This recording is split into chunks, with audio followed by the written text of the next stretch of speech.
guys. Dave here.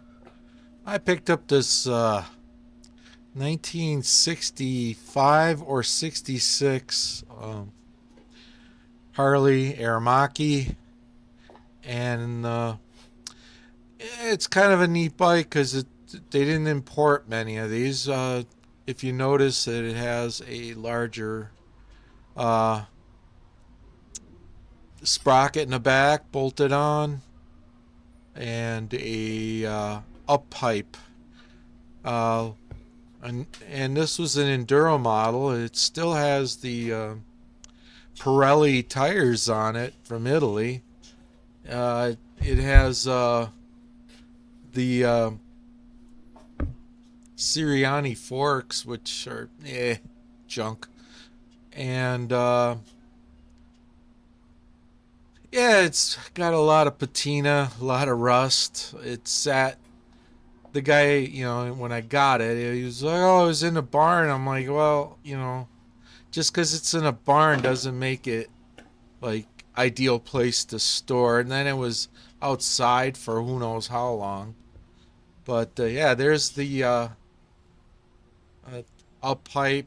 Um, the To save weight, it has an aluminum kickstand and an aluminum shifter. Ooh. And the wiring was shot. I usually, yeah, it was just chewed up from mice and whatnot. The tank was in actually pretty good condition. Had a few dents, but other than that, it's got a lot of patina on it. And by the way, I screenshot something else off Oh, Instagram fuck. from one of GCN's reels. Kiwi girl said somehow we have an unwritten rule here in Germany. Next, I tried doing a compression test on it, and as you can see, Cyclists with not helmets. much there. And So this is obviously about who uses really what. put some oil in the cylinder, and still got nothing. And we're gonna have to take another look at it and see if there's maybe a bent valve or something else is going That's on. bad.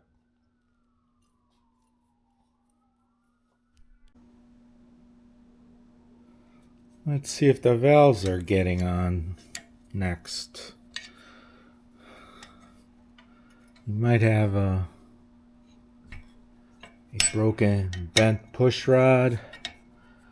To have no compression, something is either stuck wide open or we got a hole in the piston. One of the two. None of those options are good options either. Well, welcome back to Vintage Dudes on Vintage Bikes. We got what we have here. I believe it's with the number code. I found that it's a 1965 SX. Not an SS, but an SX because it's a dirt bike. It still has the original Pirelli tires from when it was sold, amazingly.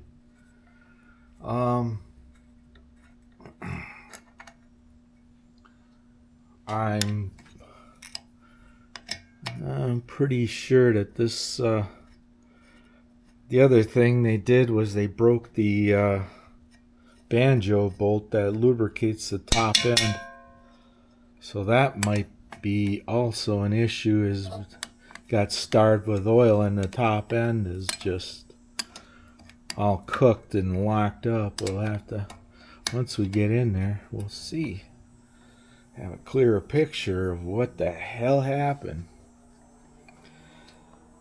because the rockers in the rocker box can seize up and not move, and then you end up bending push rods. You end up doing a lot of crap that shouldn't happen. The ultimate explosion.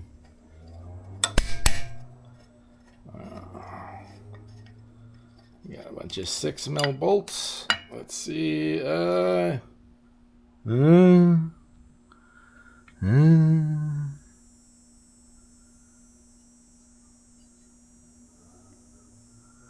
uh,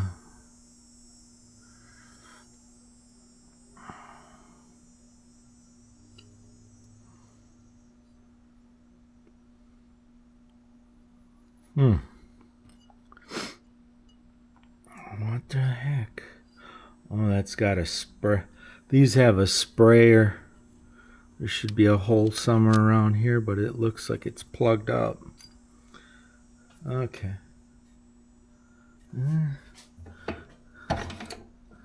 Oh, that one's working.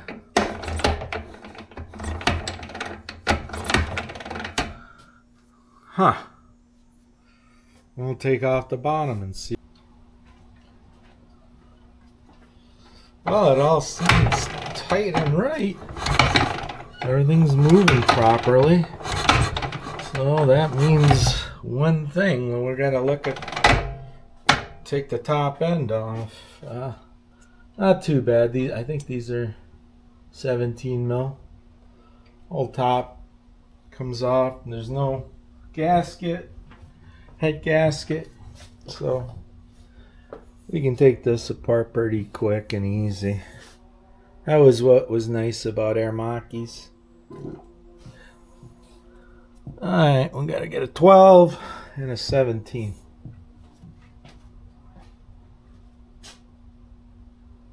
Well, 17 ski. Maybe a 19. I might be wrong. Let me check. No, they're 17. So these come apart pretty quick. There's not a whole lot to them. That's what's nice about these. And we'll just take them. I love it when some kid used vice grips to take these off before. That was my method back in 1974-5 when I was a kid. I didn't have tools. I just had a vice grip. And one crappy screwdriver. So, but yeah, these are a little more desirable models because they just didn't produce that many.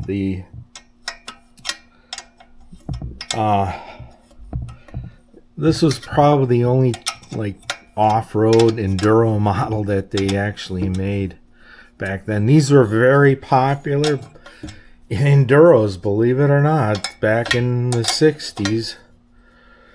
I seen them in guys racing these in desert races and enduros. I remember guy in, oh boy, that's not good. Yeah, their sides bigger for some reason because these are aluminum heads and they strip very easy. Even for some reason it's just like the studs are. And usually what I'll do is I'll helicoil them and put a new stud in there. Goodbye. See you later. Bye-bye. All the parts. Yard sale. Oh, lordy, lordy, lordy. Eek. And of course I can't find where the bolt rolled off to because my shop sucks. I found it. Alright. So next we take the bloody head off. I shouldn't. I got arthritis so bad and I still do it. Some bad habits are just hard to break. And now I can't find my... Oh, there it is. Found my whacker.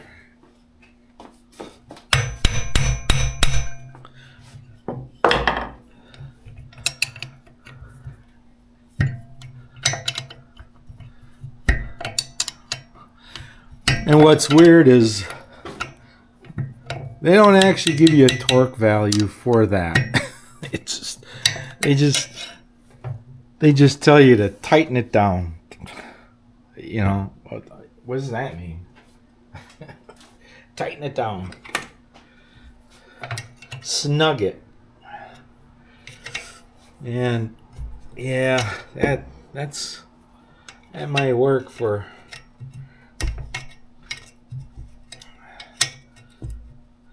general purpose, but it's weird because some of these oilers, they're on the other side and some are on this side.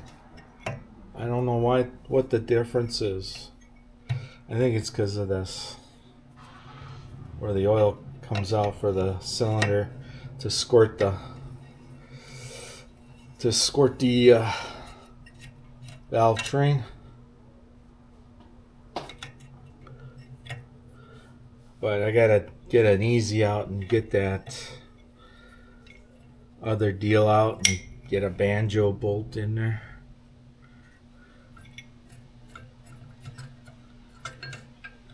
You see, this is weird. Like, you gotta take it off, but then it's like totally in the way. Generally, a lot of times what I'll do, because I think about this stuff all the time, is I'll make my own oil lines. Oh, great. Isn't that nice? Oh, well, we'll get that out of the way later. Oh, okay, so now I can get to this guy down here.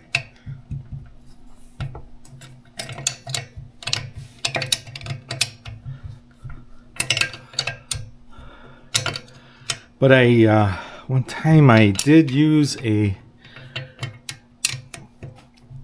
crow's foot and the torque, and a 3/8 torque wrench, and I tried to torque it down. I don't know. I think I used like 45 pounds. It was not much, and that may be more than enough. Who knows? Because as the Italians, they are really vague when it comes to torque specs. Back in the day, they didn't. I had built a few Ducatis. It's the same thing. They don't tell you what the torque specs are for the cylinder heads. The older Ducatis, the Mazdas, and the whatever. They just are really vague about that. Why is this thing such a pain? Yeah, that don't help.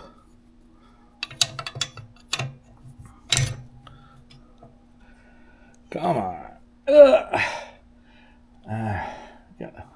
It's gonna make me squirt it. Watch.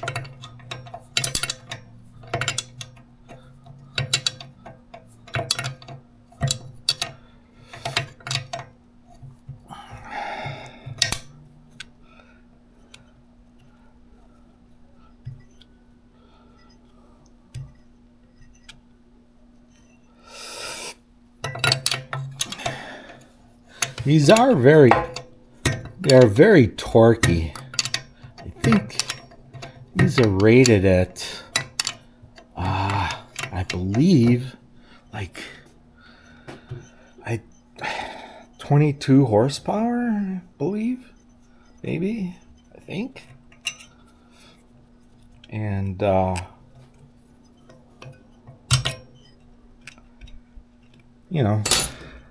that's pretty respectable for a 250. The 350s are even more horsepower. I forget what those are,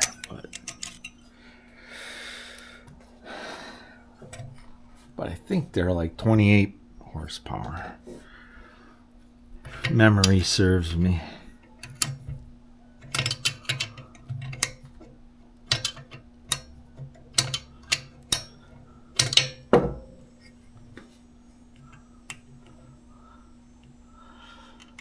Oh, come on, dude.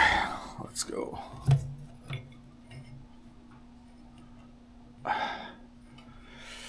Combination of rusty, tight space, big fat fingers. Can't get in there. Alright, I think we got her now.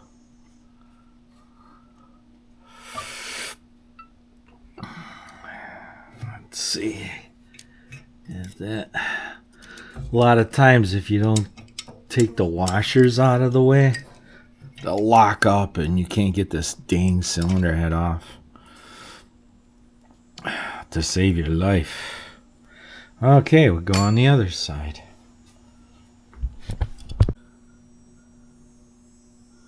Well, it's a mystery solved. The thing has no rings in it. It has broken rings in it. You can kind of see there. Well, that's not good. How did that happen?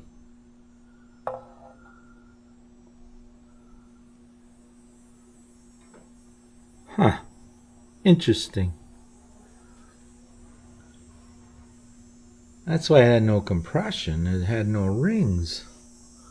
Well, that's sad. So sad. It's a sad, sad situation. So, I'm going to have to look around. Wow, things just keep getting worse with this thing. If you see right there, I think what happened was somebody was tapping that out and they broke the tap inside that crank stub, which sucks. Sucks. Absolutely sucks. Because you have two choices. You got to either find another short stroke crank to replace that stub, because that thing's ruined. There's nothing you can do about that. I don't know. If somebody has a better idea, let me know. But for now, I'm pulling this engine out. We're starting on pulling it out. And yeah, it's just, this thing's been killing me. I just was hoping it would be an easy replace, bore out the cylinder, replace the stuff, just easy stuff. But this thing is just been neglected, barn find neglected. That's the best I can say for that. And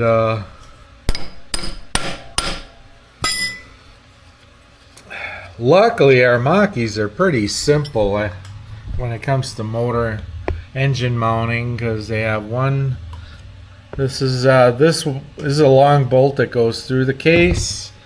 There's another bolt that goes through the back of the case, and then there's one in front. And that's about it. I think that when it got into the 70s, they had a little bit more substantial frame that had two down tubes, and I think they actually used this piece here as one of the mounting points, so it had 4 mounting points instead of just 3. Yeah, so yeah, this just got ugly. I'm gonna take the engine out, not go too crazy on it, clean it up, and I gotta find a short stroke 120 or 250 crank and see if we can put it in, and I'll show you the process of how that happens. And this really sucks. Breaking a tap off in an impossibly difficult place to take, because I can't drill it out. I tried drilling it out. It's hardened steel, and I think it's a tap, because the bolts aren't that hard. Usually you can take a carbide drill and drill a bolt out, and this one, it just sits there and bounces off of it. So yeah, happy frickin' days, folks.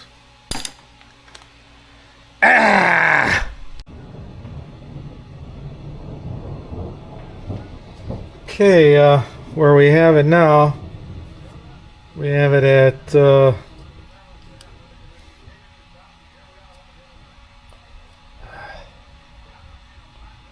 sit right at 66. Okay, where we gotta get it to is right here at 66.5. So that's not much. We got, let's see, 66.5. That's 2.5. So roughly we have to take it down to 66.15. Because you want that thousand and a half, well, yeah, thousandths clearance. So we need to do this. Okay, jacking her up. Let's go up. Too bad, you gotta crank it up. I mean, you can reverse it, and it's kind of a bummer, but nah, it's not really that bad. But okay, what the heck? There we go. Okay, then we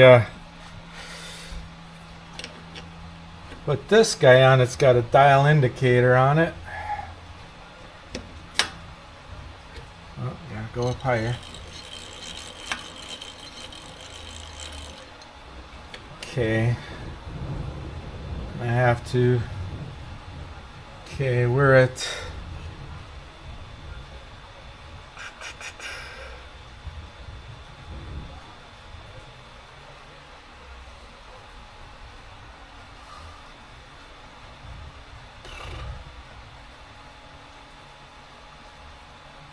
We're at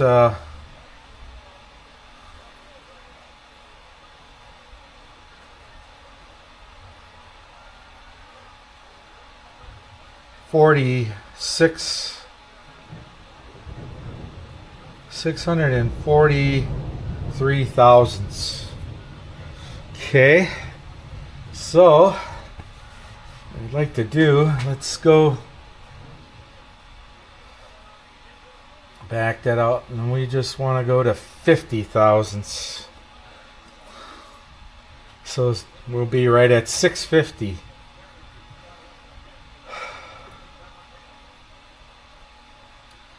Not, I gotta go and look at my chart and convert.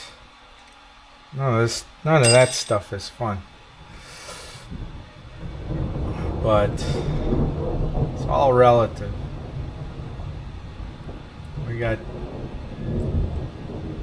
thunderstorms today. I wanted to go for a bike ride. Guess not.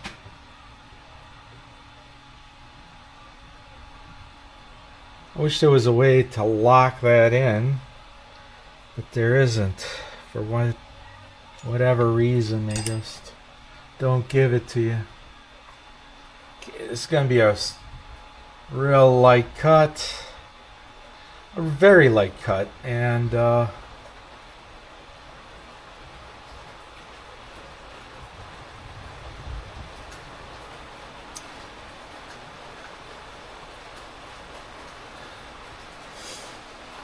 I don't know why they didn't give you a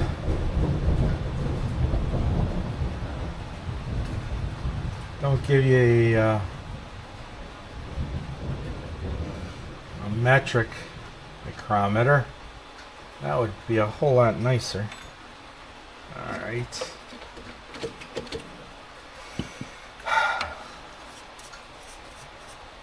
So we crank her down a little bit.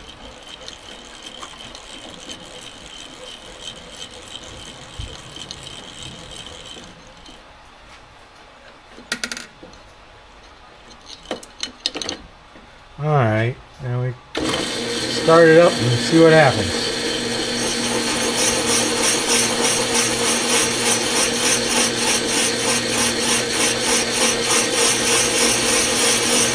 It's exciting, ain't it?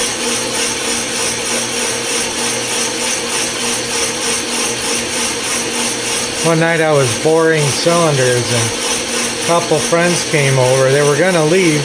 All of a sudden they came back with a bunch of beers. But we never got to see this process before. Hey, well, here it is. You know. So this is how it works. This is why I get paid the big bucks.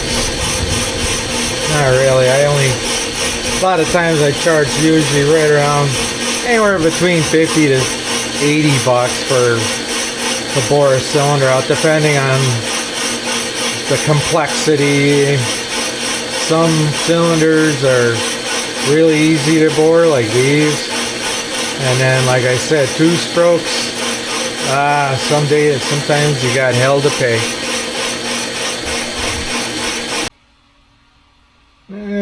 Okay, now we're getting close, and where we're getting to is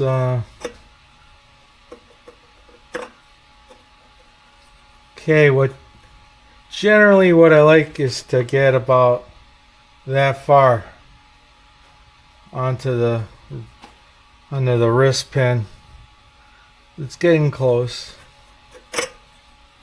Remember I said there's a taper from here to here.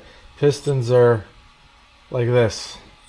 So yeah, a couple more bore. I go take another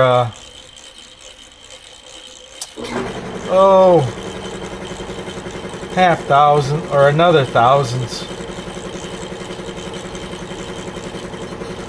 So that's, or maybe a half. I gotta take a half thousandths, which is kind of tough on this thing. It's sometimes boring cylinders is more about feel than it is about, you know. I've seen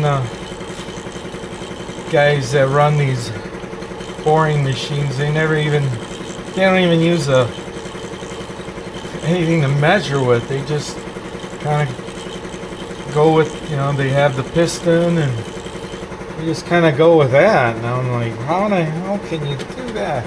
You know, you have no idea where you're at.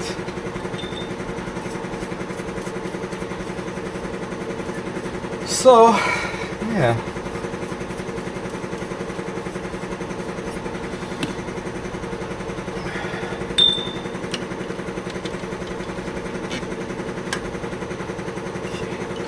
Raise it up.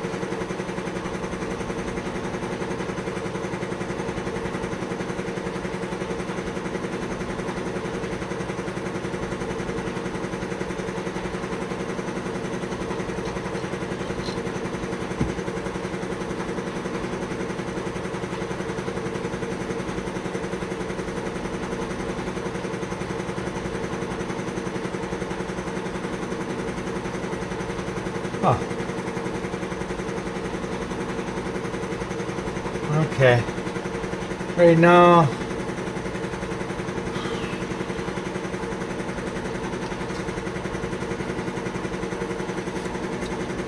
let me see on the piston. Yeah, we gotta have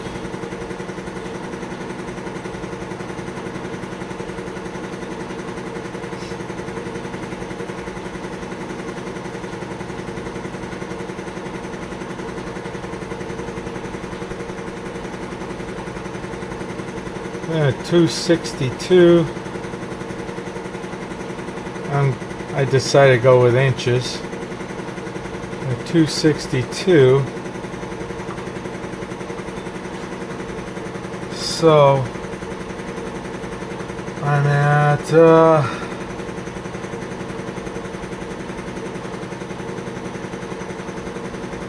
682 thousandths, and that's 262.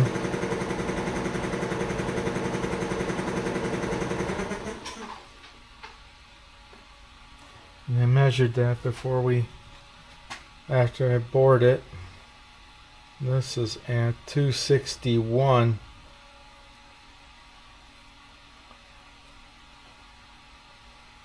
Yeah, 260, 261. Okay, so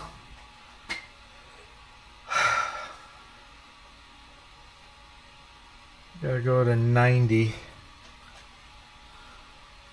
because these smaller ones are 100,000ths.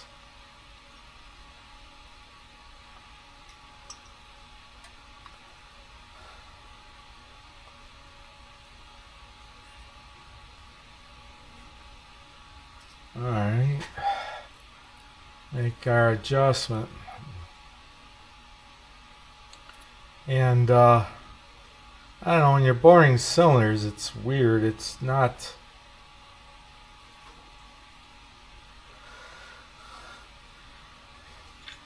You make the powder, it all powders up. Okay, I'm just putting some pressure on this. A lot of times when I tighten these set screws down, it actually draws the tool back a little bit. That's kind of what I'm fighting here. And it's not fun.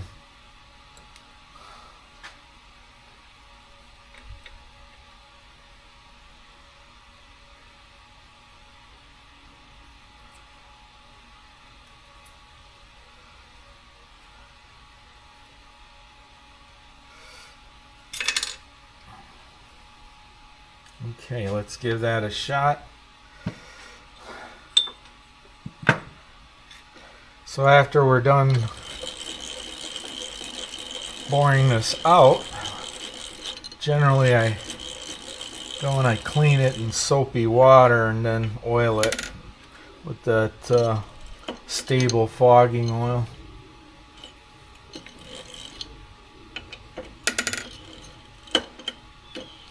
Alright, there we go.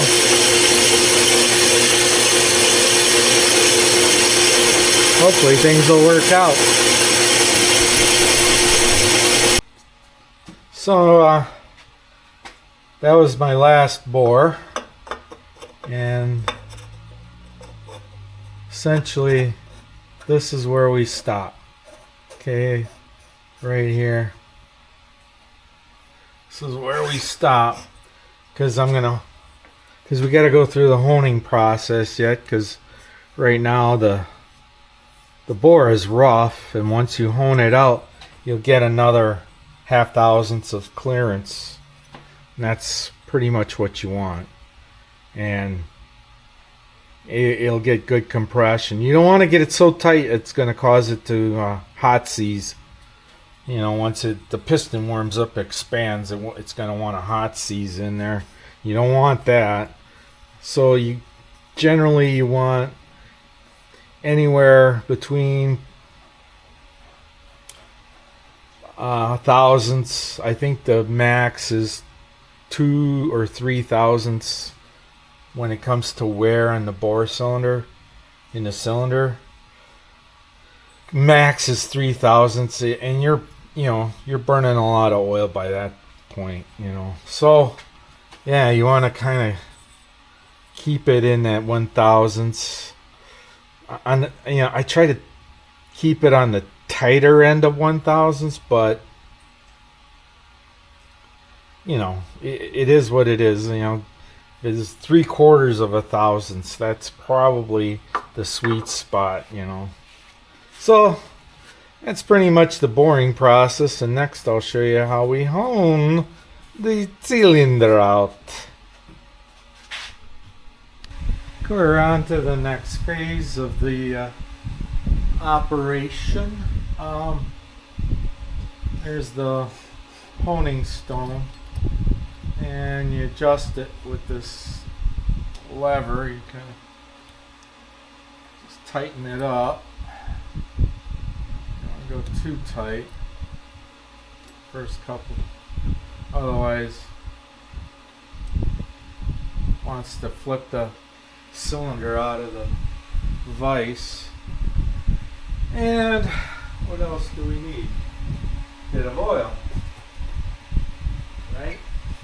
Yes, there's some oil, clean lube, penetrant,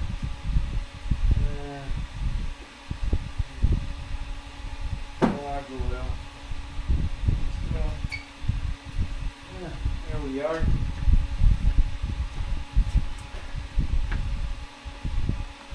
Give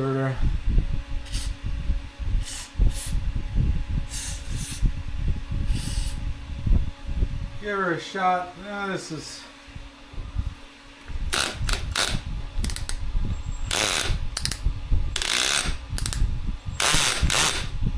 alright, still a little too tight. We back it off a bit.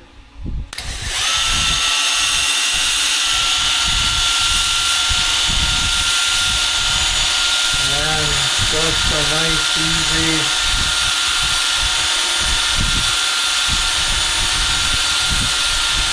nice and easy, don't go crazy. You don't have to go like this. Just give it a nice, easy honing.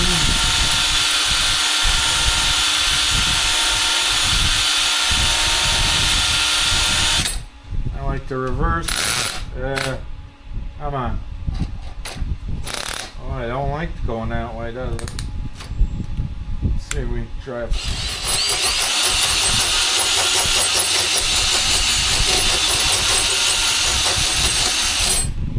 Oh boy, I don't like that.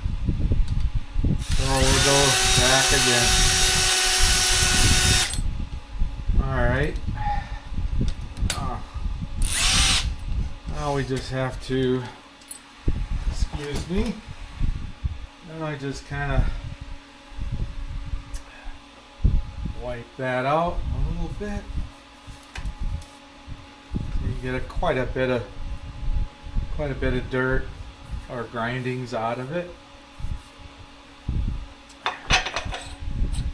Look at that. Slicker than snot on a doorknob. Look at that, folks. So yeah, that's kind of nice. That is nice. Okay, here we go. Just one more time. One more. And then I'll adjust it just a wee tighter. Squirt some oil. Oops. There we go.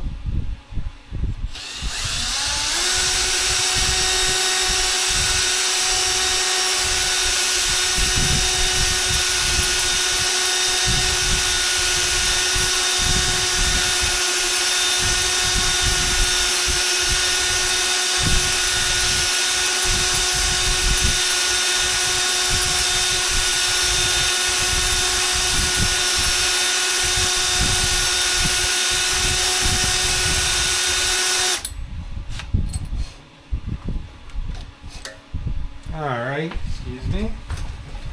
Alright, so we got, let's see.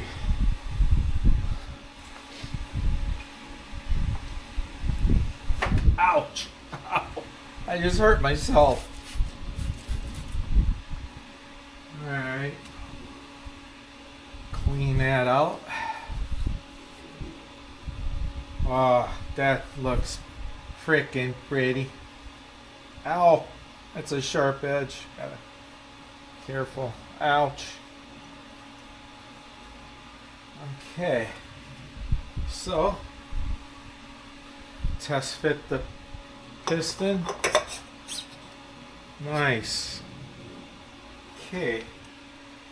You can cut. It definitely has vacuum. You can feel it. So, that is awesome. I like it. That engine doesn't deserve it, but oh man, it cut me. Right there. That edge is sharp. Okay.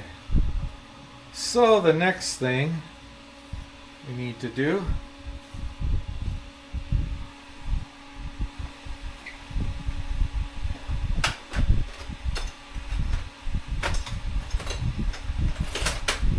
in order not to get cut anymore,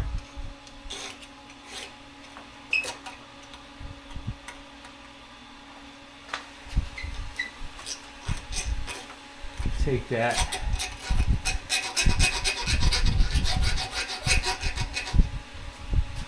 me much, just enough.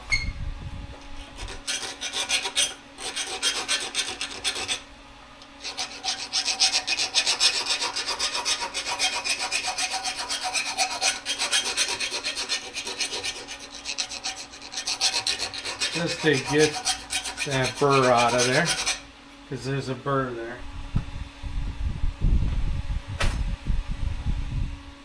So we clean that up.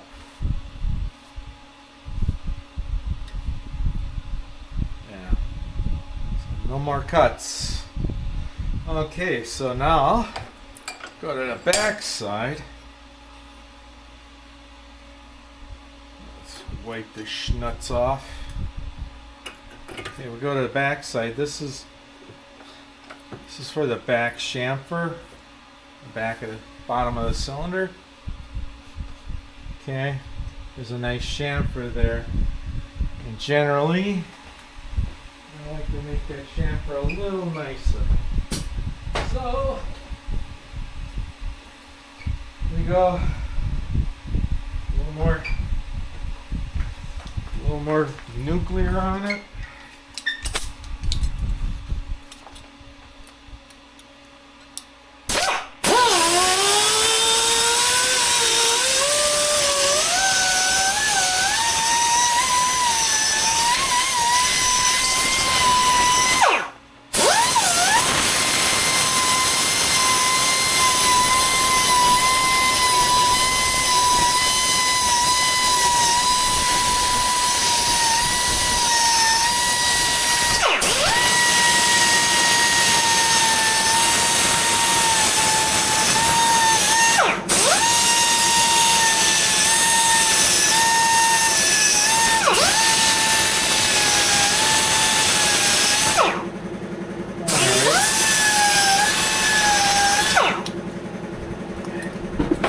This is noisy, and you go in the house, you get all this freaking glitter on you.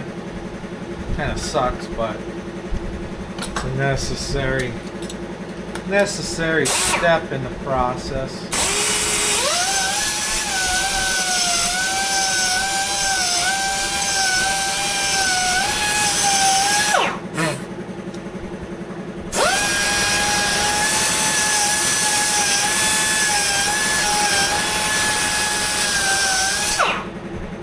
This makes it easier to install the piston. I'm going to go over it with the file next, just to kind of take the valleys and peaks out.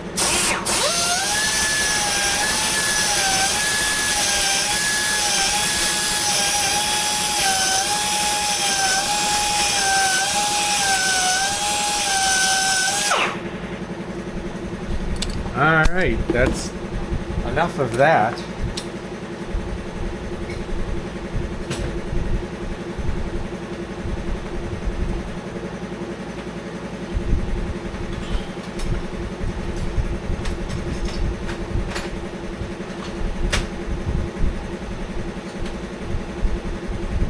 Okay, then I use my little half round.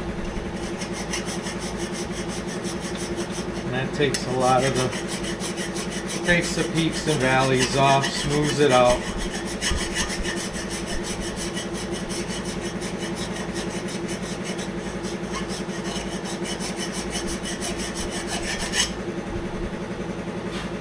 You don't want to make it sharp, you just want to make a nice medium chamfer in there.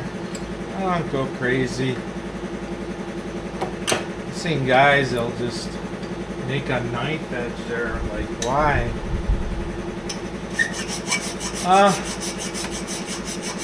One of the main reasons I went and bought my own boring bar was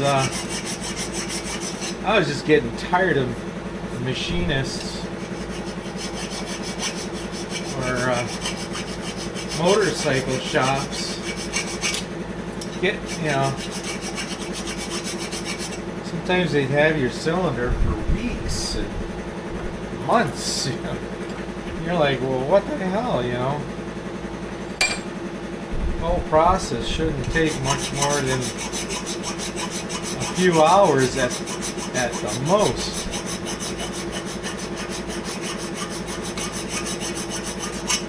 And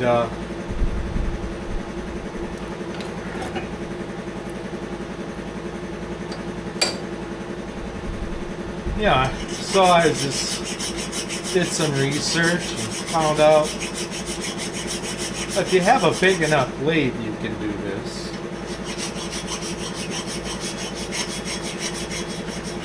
And that's kind of nice. I've seen people pour cylinders out on lathes too. And that's perfectly fine.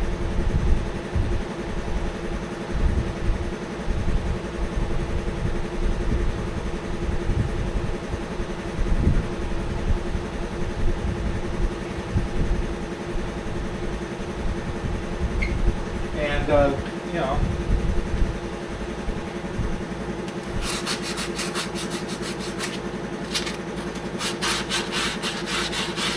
just trying to smooth it out.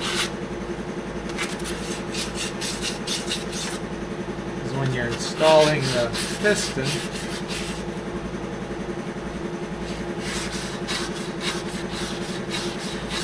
you know, you don't want to hang the ring up on anything. So the smoother it is, the better it is. And it just helps with the assembly. It doesn't make it any faster, doesn't make it any slower. It just helps with assembly.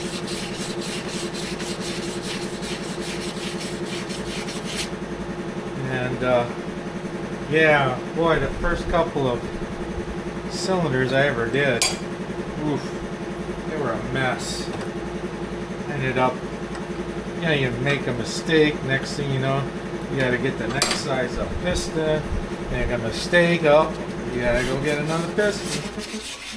You know, and some bikes, like I was working on an old 72, 73 Bultaco, and that was a 125, and I found a piston locally, a bike shop locally had that Bultaco piston. It was $212. So that's when you're like, okay, no mucking about. You do it right, you know. Anyhow, that is nice. It's nice. So now what I'm gonna do is I'm gonna take and clean it out with soap and water so you get all of the grit out of there. I'm gonna clean the piston with soap and water, and we're gonna start assembly. I gotta make some gaskets. I gotta make a base gasket, and I got to, I think, yeah, that's it, base gasket. Now if you want more compression on these guys, one way you can do it is you can mill the cylinder head, but you have to have special equipment for that, right? Well, when you put the cylinder head on here, here's the cylinder head. I haven't gone through it yet. And then when you put that on, so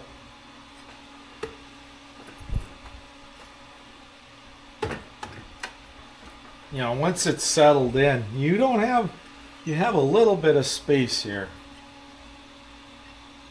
that you can bring it down further, and the cheap and dirty way, and I know what's his name, Paul Brody, he mills this out. He takes like 30 thousandths out, 20 or 30 thousandths. Well, you can do the same thing here, but then you got to remember, you got to take it out here. You got to take some out on this. So that has to get shaved too. You know, you got to take whatever you take out here. You take out 20 thousandths. You got to take 20 thousandths off this. So it's a horse apiece. But yeah, it's a pretty tight tolerance. But you'll go from, I think these have 9.5 to about 10.5 compression just by doing that.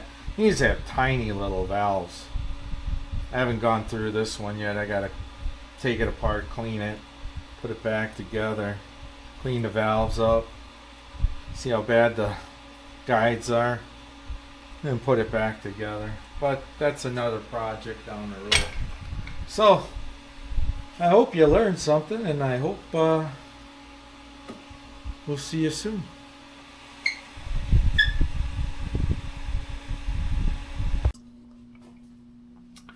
Well, it's all back together, and I actually have really good compression now. Instead of no compression, helps with rings, but I did bore it out. We bored it out, what was it, 4 thousandths over, I think, yeah, no, 8 thousandths over, so it was a nominal is 4 thousandths, because we're dealing with circles. Anyhow, got the valve train back, everything's back. Now I'm working on the oiling system.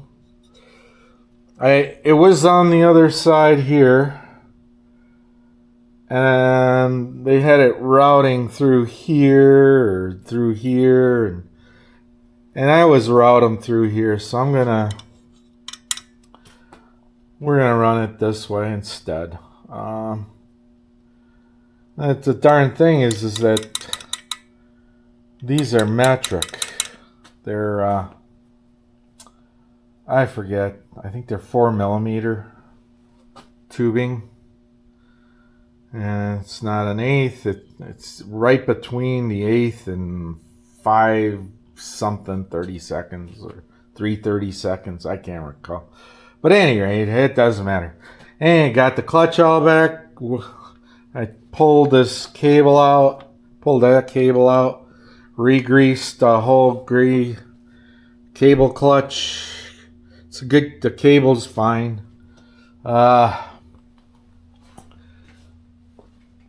Anyway, fixed it now. It's got good clutchage going on. I got the grip for that, so I'm just gonna have to glue it on, clean it up, glue it on.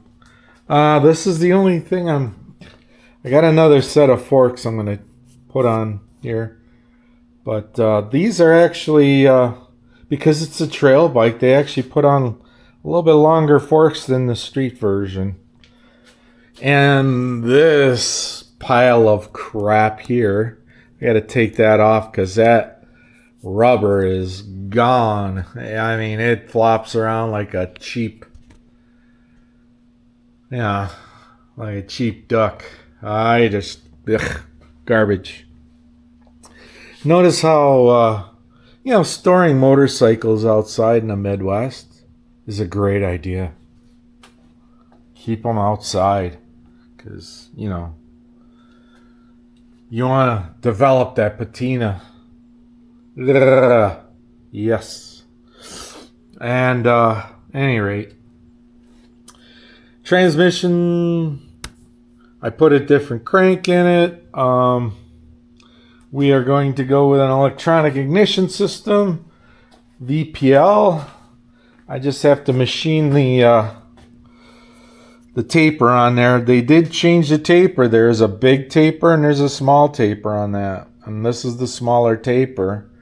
And I'm going to have to machine that VPL rotor to make that work. Because I have it on my other flat tracker. Oh, and here's another bike I'm going to be taking for a test ride. It's a Schwinn Prologue, and I did some updates. It's got I don't know, 32C in the back and a 30C in the front, which makes riding this bike way more enjoyable. It's not as fast, but more enjoyable. But at any rate, on this bike, I got a VPL ignition system on it, and I just need to get a Kickstarter for it, and we'll get it so we can Kickstarter. It's a no brake. I gotta rebuild I gotta fix the front spindle. I gotta get a guy to weld it for me. It's got some issues somewhere in there, and put new spokes on the front end, so safety third. And that's about it. This guy's almost ready. I got a leak in there somewhere. I can't figure out where it's coming from. It's hard to tell, but it's leaking pretty good. Soaked the mat so far. And there's the here's the origins of the this is the plate that's gonna go here. I just have to cut this circle out. This is the stator for the ignition. And what else? What else am I looking at? Oh yeah. And then I gotta machine this stuff, everything that's in red. I gotta machine that flat, and so everything will line up with the rotor, which is this guy right now. It has a taper on it, but it's the wrong taper. It's gotta go in a little bit deeper than that. So that's going to be fun. Hey. Well, thank you for watching Vintage Dudes on Vintage Bikes. This was the end of part one. It was a bit of a mess. Really hoping to make this bike run. I picked up a ignition system. It was for an XL 125 aftermarket, so it turned it into a CDI. I'm hoping I can get it running. I fired it up, but it runs like shit, and hopefully I'm gonna figure it out. The other problem is I think it's a carburetor issue. That carburetor, it just seems like every time I start it, it just runs out of gas or something. Something ain't right. But yeah, next hopefully I'm gonna start. I did some video on it already. Got to go and edit it and all that crap. And hope to see you soon. Thanks for watching. Leave your comments, subscribe, and keep the rubber side down, because it hurts when you don't.